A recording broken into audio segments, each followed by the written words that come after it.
All right, we're already at week 17, and we still don't know what's what at the running back position. Any single week, it can change. Like, how does, in a must-win game, Jahmyr Gibbs and David Montgomery combine for 16 yards on the ground? I don't know. That's fantasy, I guess. Okay, but how does Ashton Genty, after weeks of doing absolutely nothing, all of a sudden go off and have his best game of the season against the Houston Texans, the number one defense in the NFL? Again, that's fantasy. Okay, but how do you explain Raheem Sanders getting more yards than Josh Jacobs in week 16? All right, that's just ridiculous. Well, I'm sure this week will be full of surprises again, but let's do our best to figure it out. Here are the guys that you should start or sit at running back. And we still have a few must starts. Of course, Christian McCaffrey, Bijan Robinson, Saquon Barkley, James Cook, and Jahmyr Gibbs. Before we get into the start sits of every matchup for this week, one quick favor to ask, hit that subscribe button if you haven't yet. We are trying to get to our goal of 100,000 subscribers. Hard to believe we're almost there, but we need your help. If you haven't hit that subscribe button yet, take a second to do that. So you probably know it's Christmas week, and you may not know that all of a sudden the NFL has decided, yeah, that's our day too. We got 3 games on Thursday on Christmas Day. We'll start with the Cowboys and the Commanders. This is not going to be the divisional showdown that, well, the schedule makers had in mind before the season began. So despite that, we do have fantasy implications. Let's start with the Cowboys backfield. It's Javonte Williams still. Yeah, you got to feel good here against this Commanders defense. Just Saquon Barkley just ran wild over them. They're basically done. They're not playing hard anymore. I know Javonte disappointed last week, but this is a very good bounce back spot. He's a very, very solid, borderline strong start this week. Yeah, it was shocking to see him only come away with 34 yards, but in game script was negative pretty much throughout that matchup. Sure, maybe the Cowboys aren't as motivated, but still, that was just one of those games. Javonte should go back to being solid. I'll put him at the high end of the solid range as well. You know, Commanders haven't had anything to play for in a while, but look, what we saw last week was Chris Rodriguez returned, and he resumed being the 1A in this backfield. Does that matter for week 17? Well, it might. I mean, it definitely matters, but man, there's a couple ways this could go, right? Like, who's going to start at quarterback for the Commanders? Sounds like it's not going to be Mariota. And then for the Cowboys, will Quinnen Williams return on the short week? That's big for this run defense, but either way, Chris Rodriguez, Bill, I can't say these guys are anything more than flexes here, especially in week 17.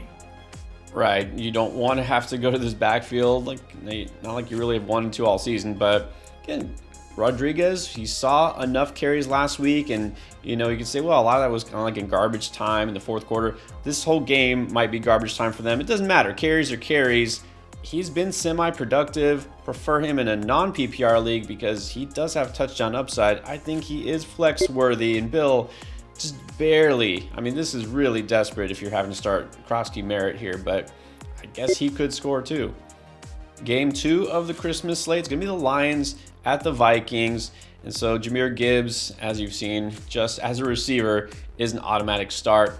David Montgomery, though, I mean, this just feels like the perfect ending to a disappointing season. Does he disappoint again for fantasy this week? He might. I mean, this guy's legitimately touchdown or bust. If you want to take that chance, good luck is all I'll say. I'm just going to say risky flex. Yeah, I mean, I can't put him much higher than Ja'Cory Krosky Merritt. Like I said, he could score a touchdown. Gotta wonder what's going on. Dan Campbell was like, oh yeah, I feel bad not getting him involved. And he still didn't get him involved. I mean, nothing has changed here. I don't see why it would this week. Slight change for the Vikings. Jordan Mason left last week in the injury, so this backfield could mostly belong to Aaron Jones again. He was solid last week. Could he be solid again, or do you see a guy like Xavier Scott cutting into his work?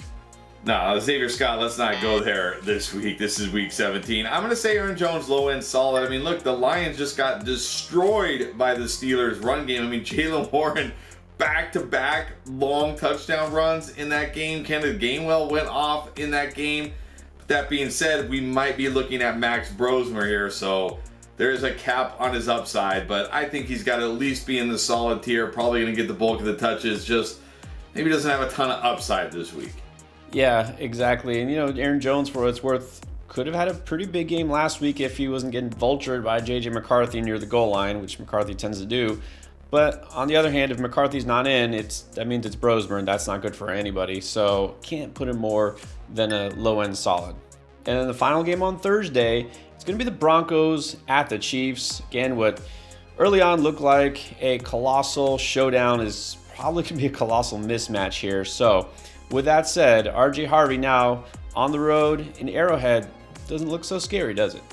No, I mean, look, we knew the offense was going to be bad last week, but even the defense was bad last week. The Chiefs they know they're done. They're playing for nothing. They're not used to this. You got to feel good about RJ Harvey. He's looked so good down the stretch here. Got to be a solid start. Man continues to score touchdowns. This matchup is not scary. They just gave up 100 yards to Tony Pollard again. And so, yeah, if you got Harvey, really, there's nothing to worry about. He's kind of a set and forget RB2. And then for the Chiefs backfield, it's just forget, I'm pretty sure. Yeah, you can stay away from this one.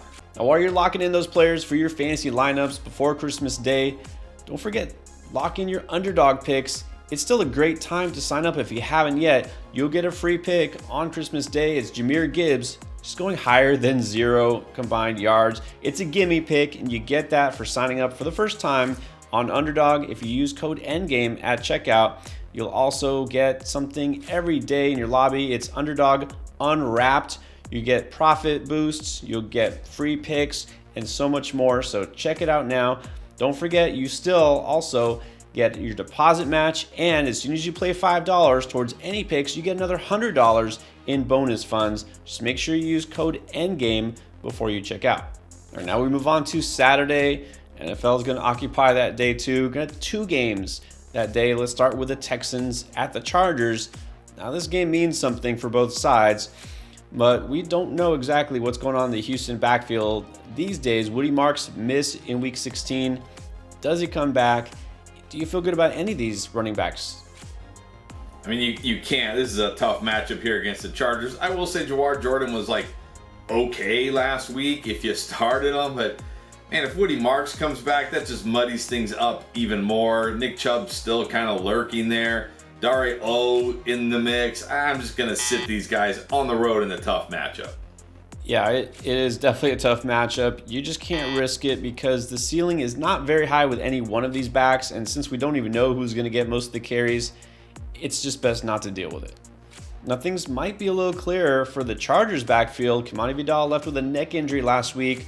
Doesn't sound like it's a for sure situation that he's going to be out, but he could miss. If so, what does that do for Omarion Hampton? Well, Omarion Hampton actually was even starting to pull away a little bit before that neck injury, so you got to feel pretty good here about Hampton. Obviously, though, this is not a great matchup, but I guess Ashton Genty proved maybe it doesn't matter, right? Maybe it doesn't matter. I think I got to still say Hampton. I'm going to say low-end, risky, solid, because I do feel like the volume will be there. He's got touchdown upside. He catches enough passes, and I think even if Vidal plays, I'm not going to take that chance. Yeah, I think right now, assuming that Vidal doesn't play, I think you could slide in Hampton as a low-end solid option, but if he's back, it's more just a high-end flex for me. For what it's worth, a lot of people feel like Genty and Hampton were really close, prior to the draft, and these guys could be comparable. But you got to look at it right now in context. Ashton Genty is a lot more valuable and a much bigger part of that offense than Hampton is to the Chargers offense right now. So he's not getting nearly as many receptions. He's not going to have a game like Genty did, I'm pretty sure. So I think he's still a low-end RB2, but I don't think he's going to have a big game. Do you want to get advice from Pierre and myself at the tip of your fingertips? Start, sit, waiver wire, trades, and more? Well, you can do all of this and more on our new app, Draft Lane. We have the ability to view your roster, waivers, and more to give you the right feedback to make the perfect choice. Download Draft Lane from the App Store or Google Play, or use these handy QR codes. And first-time users can use code ENDGAME to get 10 free credits and get your questions answered today. Then the second Saturday game, it's the Ravens at the Packers. All right, so 2 stud running backs, one delivered last week big time, and the other let us all down, as we know. So let's start with Derrick Henry. Can he do a repeat of week 16, well, with or without Lamar? Well, he should. I mean, the Packers' run D has not been great lately. The Ravens should lean on Derrick Henry, but then again, the Ravens seem to forget that they have Derrick Henry for stretches of the game. the entire fourth quarter when they were winning. They just forgot they had Derrick Henry and like, let's rotate in, Keaton Mitchell or Sheena. Why? Just give the ball. Feed the king. But look, he's still good. He still has juice. He still has touchdown upside. I got to say he's solid this week. I'm going to say very solid. Yeah, it's really bizarre. It's like they're saving him for the playoffs, and yet they're about to miss the playoffs because they're saving him. I don't know. But he's got to be at least solid, even with limited carries. He's the king for a reason. He definitely has touchdown upside. Not an ideal matchup, so that's why he's just solid. And then now, we're going to give you more questions about Josh Jacobs. Well, question number one is, you're really going to, put him in the doghouse because he fumbled? After all these years, we got to prove a point to Josh Jacobs? Come on, Matt LaFleur. All right, so we think Jacobs is healthy. Maybe going into this week, he'll actually be fully healthy. If so, where do you rank him? Do we just forget about last week? I mean, I think you have to. I know it's hard not to, but are we going to ignore an entire season for, one bad game here? Like, he's probably not going to practice all week. Probably going to come down to a game time decision, and then he's going to play, and you're probably just going to have to play Josh Jacobs this week. I'm just going to say solid, though, because there is risk. Like, he hasn't looked quite as good lately with this knee injury, so there is still risk here. I'll say if for some reason they decide not to play him this week, if they say, okay, you know what, just take the week off, I'll move Emmanuel Wilson into like the low end solid because he's going to get enough volume and this is still a good offense. Well, for what's worth, this game became more important because the Packers somehow managed to lose last week. And so they're back at home. Of course, they want to win. Jacobs is the biggest part of this offense. And look, let's not forget Jordan Love. We don't know if he's going to play. They might need to feed Jacobs. He's got to be solid. And Wilson, again, despite last week, he's only going to be in any starting lineup of mine if Jacobs is completely out. And even then, just an upside flex. All right, now we're on to Sunday. Start with Florida Showdown. It's going to be the Bucs at the Dolphins. Devon Achane, no matter who's at quarterback, he's still a must start, as he proved. Now, as far as the Bucs backfield, now we got questions about Bucky Irving because we have seen it again. Sean Tucker getting the goal line touches and the touchdowns. How nervous are you about Bucky Irving in Week 17? I mean, you got to be a little bit nervous, but then you realize it's the Dolphins, and look, their defense, I mean, they looked horrible last week. I know it was the Bengals and Joe Burrow, but come on, they've quit. The season's over. They're not making the playoffs. So I think Bucky can still do some pretty good damage here. I mean, the upside probably capped because of Sean Tucker, but he still has to be solid. And, Sean Tucker, I just think this is too risky. This feels riskier than Monty even. Not doing it. Yeah, you could say Tucker, well, he does score touchdowns, touchdown or bust, but yeah, just so few touches. He's reliant on them getting inside the 5-yard line, basically. What I'm nervous about is this entire Bucs team. Like, what is going on here? Baker Mayfield, has got to be something physically wrong with him because this team, all of a sudden, they're dropped 3 in a row to division opponents. They're going to miss the playoffs themselves. I mean, look, they're not running from ahead like they used to, and what I don't like, especially, is not just seeing Bucky vultured at the goal line, but he didn't get a single target last week. That's a red flag for me. I don't know. I can only put him as a high-end flex this week because the ceiling seems to be disappearing. Patriots taking on the Jets this week, so this is going to be probably the trickiest one out of all the backfields. Travion Henderson, well, we can't say he let us down. He just, injuries happen, concussion early in that game, massive disappointment for fantasy owners. We hope he's okay. And if he is, how good do you feel about him in your lineup? You got to feel good if he clears concussion and plays. This is the Jets. I mean, he could have a monster game. I know. I mean, he probably ended your season last week with that injury, but if he didn't and you're still alive, I think he's got to be a strong start. And then I'll say if he misses with that concussion, which seems like the most likely outcome, I gotta move Ramondre Stevenson into the solid tier. This is the Jets. I mean, he scored that, decent length touchdown against the Ravens. This is a game where he should, game script should be in his favor. He's got to be solid. I'll start with Mondre. Let's just put it, this way. If Henderson is out, he's not a must start, but he's got to be a very, very solid option. Probably one of your better RB2 options. It's the Jets, and we know he's going to get most of the touches. As far as Henderson, I get the feeling we're going to see it again, that if he plays, He'll still be splitting carries to some extent with Ramondre, so I'll say very solid. I mean, of course, the chance for those big runs is there, but I just don't know that it's automatic. And then for the Jets, Breece Hall just continues to kind of fall off the map for fantasy purposes. Again, not his fault necessarily, but can you even trust him? I'm not. I will say the Pats' run D has shown that they were severely overrated after their cupcake schedule to start the season. We've seen some nice running back games against them lately, but this is Breece Hall and the Jets. I'm not doing this in my championship game. Very low ceiling, we know that. I mean, at least he's getting the touches again here. Barely a flex is all I'll call him. Steelers taking on the Browns in Cleveland this week, and if there's one backfield that was a pleasant surprise last week, it was the Steelers running all over the Lions. Well, not even running, but catching all over. We got Kenneth Gainwell now is basically the best receiver on that team.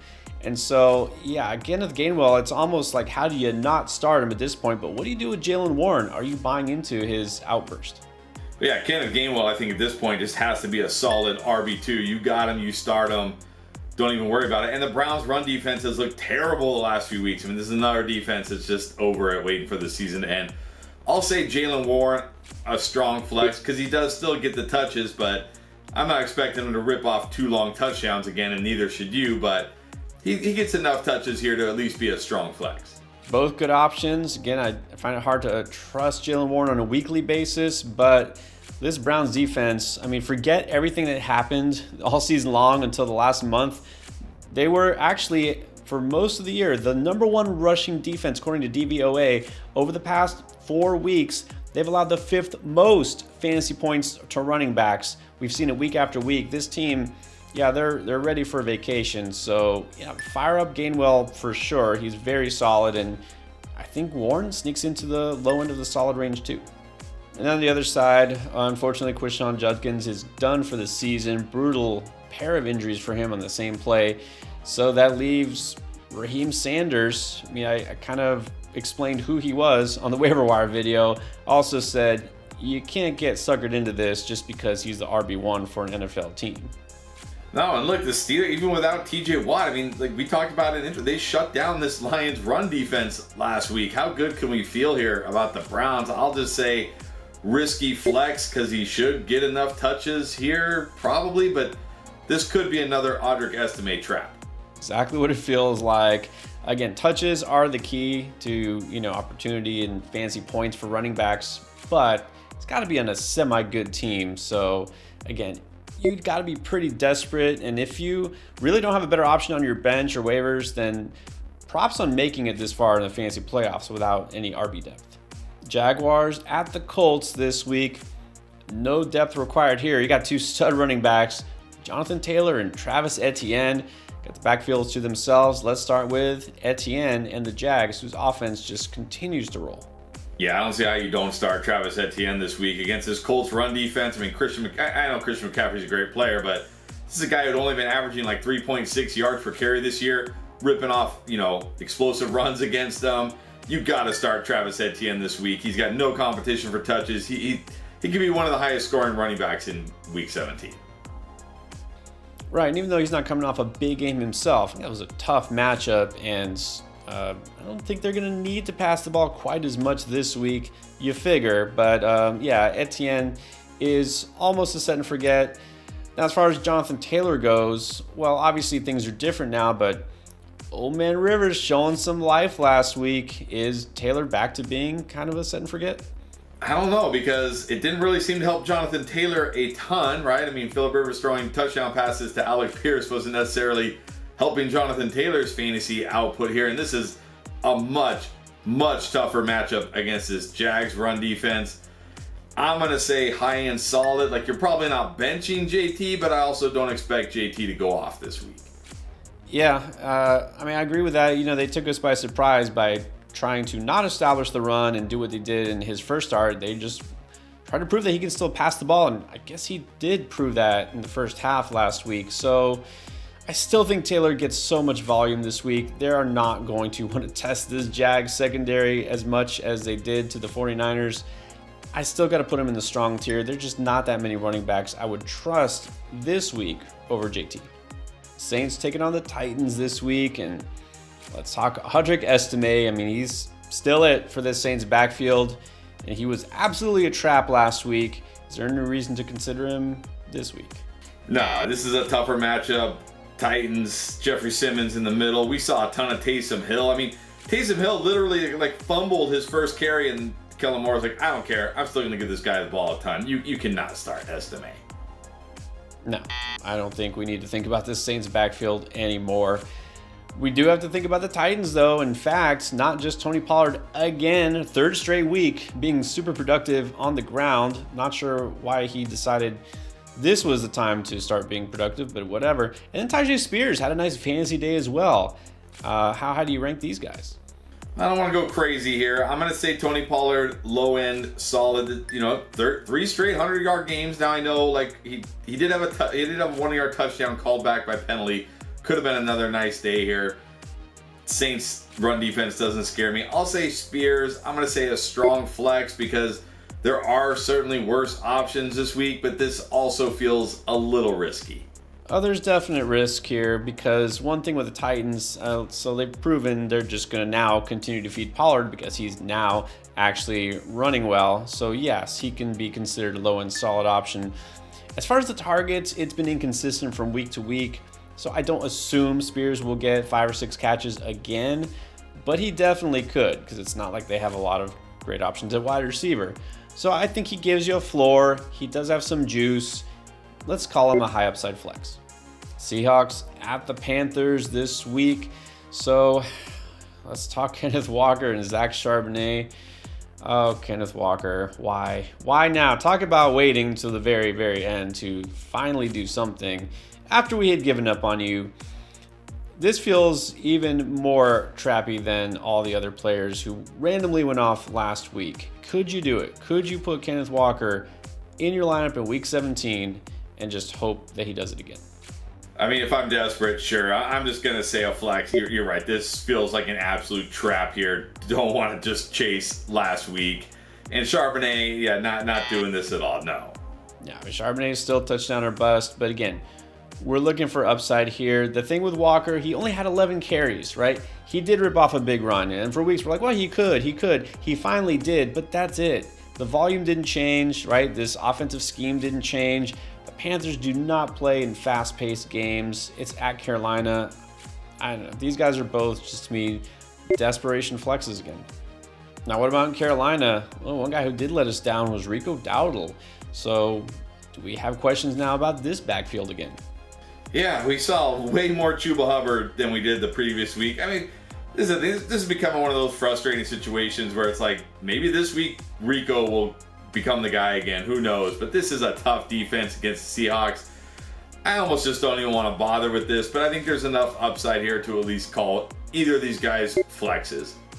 I still, to me, even though I know the split was pretty close to even in this one, I still feel like Rico's the guy. I'm going to give him the benefit of the doubt. Just one of those games didn't pan out. They got a lot to play for. Panthers in the playoff hunt. They're at home. They usually play better there offensively. I still think Rico's the guy with the juice. I'm going to call him a solid option. And to me, I just don't think there's enough here for Chuba. Cardinals taking on the Bengals this week.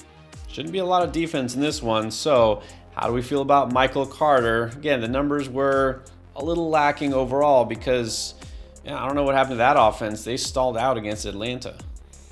I know what happened. Marvin Harrison came back and just ruined everything. Why did Marvin Harrison come back? Ruined Trey McBride, ruined Michael Wilson, ruined Jacoby Brissett, ruined it all. Thanks, Marv. I'm going to say Michael Carter, low end, solid here. It's the Bengals. It's a good matchup. He gets the touches. They should bounce back offensively, but at the same time, don't get too excited about Michael Carter. Yeah, we're not going to still slide him over other reliable options, your usual RB2 or anybody else in a better offense. But again, I think he can do better than last week. The Bengals still not good on defense, especially against the run. He's not going to get necessarily 20 plus carries, but he might not need that against Cincinnati. And last week's random league winner, if your championship was last week, or maybe he's just going to help you get to the final, was Chase Brown, because nobody saw that coming. So now Chase Brown at home against the Cardinals. You just have to lock him in. I'm not going to say you have to lock him in. I'm going to say very, very solid here. But look, P. Ryan is still annoyingly involved. Remember, P. Ryan actually got the touchdown first, and I was like, oh, geez, here we go. But then Chase Brown scored like 3 touchdowns in a row, and it was like, oh, we're okay here. But it's a good matchup against the Cardinals. They are at home. So I'm going to say Chase Brown very solid. And like I'll say P. Ryan, he's got to at least be a risky flex against the Cardinals. He's getting like double-digit carries. He's getting chances to score. This is true. And, for the same reason, if I'm going to call Chase Brown a strong start, which I am, can consider P. Ryan a flex. The thing is, this offense now, after, we had that week where everyone's panicked about Joe Burrow wanting to quit football and whatever. Okay, got over that. This is what the Bengals offense looks like when everything is clicking. I think they will click just fine at home against this Cardinals banged up defense. So yeah, Chase Brown, again, not because we're chasing touchdowns, but because he is involved as a receiver, 4 catches, 43 yards. He's still the main runner, and this offense always gives him opportunity to score. I think you lock him in if you got him, and then you could flex P. Ryan. Then another very important game for NFL draft seeding, it would be the Giants at the Raiders. Let's see who wants to lose more. Now, we actually have some good running backs in this game. Tyrone Tracy still asserting himself as the lead back for the Giants. And then Ashton Genty, just when you counted him out, I know I did, had his best game, and now he gets the worst run defense. This seems very obvious, but let's start with the Giants here. How good do you feel about Tracy? I'm going to say Tracy's solid this week. Interesting thing last week with the Giants, they're just like, we're just not even going to throw the ball anymore. We're just done. We're done throwing the football. We're just going to run it as much as we can. And against the Raiders, they're not going to have to throw the ball too much here, I'm guessing. So I'll say Tracy's solid. I still can't get too excited about him in this offense. Solid. Singletary, no chance. Yeah, even though Singletary did hit double-digit carries, still not enough here. You need to do better for your playoffs, whatever round you're in. Tyrone Tracy, though, I mean, again, they are just continue to pound the ground, and why not lock him in against the Raiders? Okay, but as your RB2, he's a solid pick. Singletary, yeah, just not enough here. And as far as Ashton Genty, again, this could be a letdown. This could be too obvious, but you have to find out, don't you? Yeah, you got to find out after last week. It could be a trap. It's still the Raiders here. And look, the Giants did not get, Aaron Jones didn't run wild all over the Giants last week. So it's not a sure thing. But man, after last week, you can't really bench Genty this week. Very solid start. Yeah, I mean, again, you'd think logic dictates if he can have a huge game against the best defense in the NFL, what could he do against the worst defense, against running backs? I won't put him over the obvious elite running backs, but he is the highest of high-end solid options. Speaking of elite running backs, if you have either guy in the Eagles-Bills matchup, you're good to go. Yep, both Saquon Barkley and James Cook are still must-starts. On Sunday night, the Bears taking on the 49ers. CMC, obviously a must-start, but what do we do with this Bears backfield at this point? You got to feel pretty good here. This feels like a bounce back spot against the 49ers defense here. I'm going to say Swift, solid, but lower end solid, because we do see enough, Kyle Monangai to kind of cap a ceiling a bit here. And then I'll say Kyle Monangai, a strong flex. Yeah, I'm with you on both counts. Niners defense has been better, but still not anything that's going to shut down running games. Again, still a lot of questions here as far as the Bears go. Are the receivers going to come back healthy or not? I don't feel like a big game is in store for either one, but Swift is still more of the lead back. So if he's healthy, should be better than last week. I think he can slide into the low end of that solid range. And the Rams taking on the Falcons. That's your Monday night game. Bijan Robinson, absolutely a stud still. And then for the Rams, still got 2 running backs to consider. Kyren Williams, Blake Corum. Any preference this week? I don't think so. I don't think you can say one over the other at this point. I mean, these guys feel very similar to me. I will say, the Falcons have not been as bad against the run the last month and a half. The Cardinals, it's the Cardinals, but Michael Carter did not have a nice game against them. I'm just going to say both these guys, low end solid. Either one could score. Both could score. Neither could score. They kind of feel like the same guy almost. Yeah, exactly. And I think they're both, once again, in that solid tier. You should feel pretty good if you have either one, because they could always score touchdowns. All right, there you have it. Gotta make sure you get it right in week 17 for fantasy if you're still fighting for a championship. let's get it. Now, of course, you're gonna need help at every position. We got you covered like we have all season long. Check out the Week 17 playlist.